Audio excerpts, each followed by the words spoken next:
Assalamualaikum warahmatullahi wabarakatuh. Apa kabar hari ini? Semoga kita senantiasa diberikan kesehatan, tetap semangat dan berkarya. Pada kesempatan kali ini kita akan belajar materi teks cerita pendek, yaitu unsur-unsur pembangun cerita pendek. Pernahkah kalian mendengar atau membaca cerita? Jika kalian perhatikan pada saat membaca sebuah cerita, khususnya cerita pendek, bahwa cerita pendek dibentuk dari sejumlah unsur. Yang pertama ada unsur intrinsik dan unsur ekstrinsik. Unsur intrinsik adalah unsur yang terdapat dalam cerita itu sendiri, dan unsur ekstrinsik adalah unsur yang terdapat di luar cerita itu. Yang pertama yang akan kita bahas adalah unsur intrinsik. Satu adalah tema. Tema adalah gagasan yang menjalin struktur isi cerita. Tema suatu cerita menyangkut segala persoalan, baik itu berupa masalah kemanusiaan, kekuasaan, kasih sayang, kecemburuan, dan sebagainya. Untuk mengetahui tema suatu cerita, diperlukan apresiasi menyeluruh terhadap berbagai unsur karangan itu. Tema jarang dituliskan secara tersirat oleh pengarangnya. Untuk dapat merumuskan tema, kita harus terlebih dahulu mengenali rangkaian peristiwa yang membentuk alur cerita dalam cerpen itu. Yang kedua adalah amanat. Amanat merupakan ajaran atau pesan yang hendak disampaikan pengarang. Amanat dalam cerpen umumnya bersifat tersirat. Disembunyikan pengarangnya di balik peristiwa-peristiwa yang membentuk isi cerita. Kehadiran amanat pada umumnya tidak bisa lepas dari tema cerita. Misalnya, apabila tema cerita itu tentang perjuangan kemerdekaan, amanat cerita itu pun tidak jauh dari pentingnya mempertahankan kemerdekaan. Yang ketiga adalah penokohan. Penokohan merupakan cara pengarang menggambarkan dan mengembangkan karakter tokoh-tokoh dalam cerita. Berikut cara-cara penggambaran karakteristik tokoh. Yang pertama adalah teknik analitik langsung. Teknik analitik langsung, misalnya, Alam termasuk siswa yang paling rajin di antara teman-temannya. Ia pun tidak merasa sombong walaupun berkali-kali ia mendapat juara bela diri. Sifat itulah yang menyebabkan ia banyak disenangi teman-temannya. Yang kedua, penggambaran fisik dan perilaku tokoh. Misalnya seperti sedang berkampanye, orang-orang desa itu serempak berteriak-teriak. Mereka menyuruh camat agar secepatnya keluar kantor. Tak lupa mereka mengacung-acungkan tangannya. Walaupun dengan perasaan yang masih juga ragu-ragu, malah ada di antara mereka sibuk sendiri menyeragamkan acungan tangannya. Agar tidak kelihatan berbeda dengan orang lain, sudah barang tentu suasana di sekitar kecamatan menjadi riuh. Bukan saja oleh demonstran dari desa itu, tapi juga oleh orang-orang yang kebetulan lewat dan ada di sana. Yang ketiga, penggambaran lingkungan kehidupan tokoh. Misalnya, desa Karangsaga tidak kebagian aliran listrik, padahal kampung-kampung tetangganya sudah pada terang semua. Yang keempat, penggambaran tata kebahasaan tokoh. Misalnya, dia bilang, bukan maksudnya menyebarkan provokasi, tapi apa yang diucapkannya benar-benar membuat orang sedesa marah. Yang kelima, pengungkapan jalan pikiran tokoh. Misalnya, dia ingin menemui anak gadisnya. Itu tanpa ketakutan. Ingin ia mendekapnya, mencium bau keringatnya. Dalam pikirannya cuma anak gadisnya yang masih mau menyambut dirinya. Dan mungkin ibunya seorang janda yang renta tubuhnya masih berlapang dada menerima kepulangannya. Yang keenam adalah penggambaran oleh tokoh lain. Ia paling pandai bercerita, menyanyi, dan menari. Tak jarang ia bertandang ke rumah sambil membawa aneka brosur barang-barang promosi. Ia menjengkelkan saya. Seluruh keluargaku jadi menaruh perhatian kepadanya. Unsur intrinsik yang keempat adalah alur. Alur merupakan pola pengembangan cerita yang terbentuk oleh hubungan sebab akibat ataupun bersifat kronologis. Pola pengembangan cerita suatu cerpen beragam. Pola-pola pengembangan cerita harus menarik, mudah dipahami, dan logis. Jalan cerita suatu cerpen kadang-kadang berbelit-belit dan penuh kejutan. Juga kadang-kadang sederhana. Secara umum, jalan cerita terbagi ke dalam bagian-bagian. Yang pertama, pengenalan situasi cerita atau disebut dengan exposition orientation. Dalam bagian ini, pengarang memperkenalkan para tokoh, menata adegan dan hubungan antar tokoh.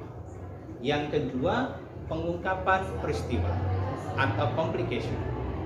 Dalam bagian ini disajikan peristiwa awal yang menimbulkan berbagai masalah, pertentangan, ataupun kesukaran-kesukaran bagi para tokoh.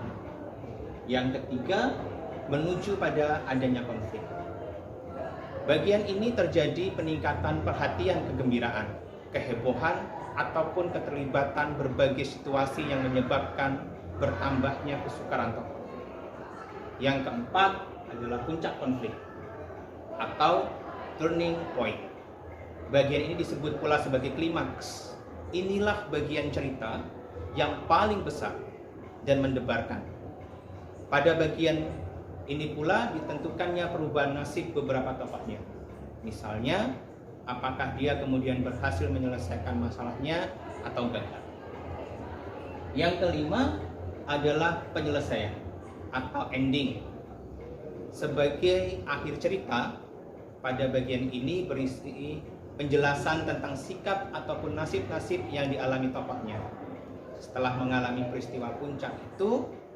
Namun ada pula cerita pendek yang penyelesaian akhir ceritanya itu diserahkan kepada imajinasi pembacanya. Jadi akhir ceritanya itu dibiarkan menggantung tanpa ada penyelesaian. Yang kelima, unsur intrinsik yaitu adalah latar. Latar atau setting meliputi tempat, waktu, dan budaya yang digunakan dalam suatu cerita. Latar dalam suatu cerita bisa bersifat faktual atau bisa pula yang bersifat imajinatif. Latar berfungsi untuk memperkuat atau mempertegas keyakinan pembaca terhadap jalannya suatu cerita.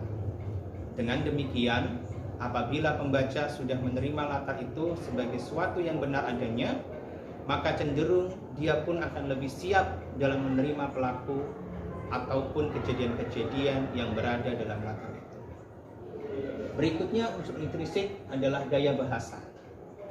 Dalam cerita, penggunaan bahasa berfungsi untuk menciptakan suatu nada atau suasana persuasif serta merumuskan dialog yang mampu memperlihatkan hubungan dan interaksi antara sesama tokoh.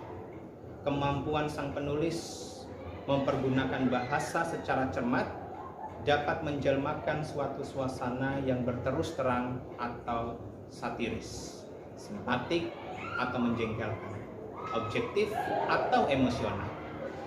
Bahasa dapat menimbulkan suasana yang tepat untuk adegan yang seram, adegan romantis, ataupun peperangan, keputusan maupun harapan. Bahasa dapat pula digunakan pengarang untuk menandai karakter seseorang. Karakter jahat dan bijak dapat digambarkan dengan jelas melalui kata-kata yang digunakannya. Demikian pula dengan tokoh-tokoh anak dewasa dapat pula dicerminkan dari kosakata ataupun struktur kalimat yang digunakan oleh tokoh-tokoh yang bersangkutan. Yang terakhir, unsur intrinsik adalah sudut pandang.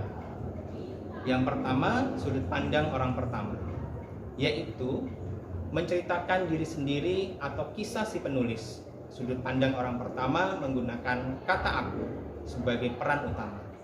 Sudut pandang orang pertama ini biasanya akan membangun perasaan seolah-olah si pembaca ikut mengalami hal-hal yang serupa dengan tokoh utama aku, digunakan sebagai pusat cerita.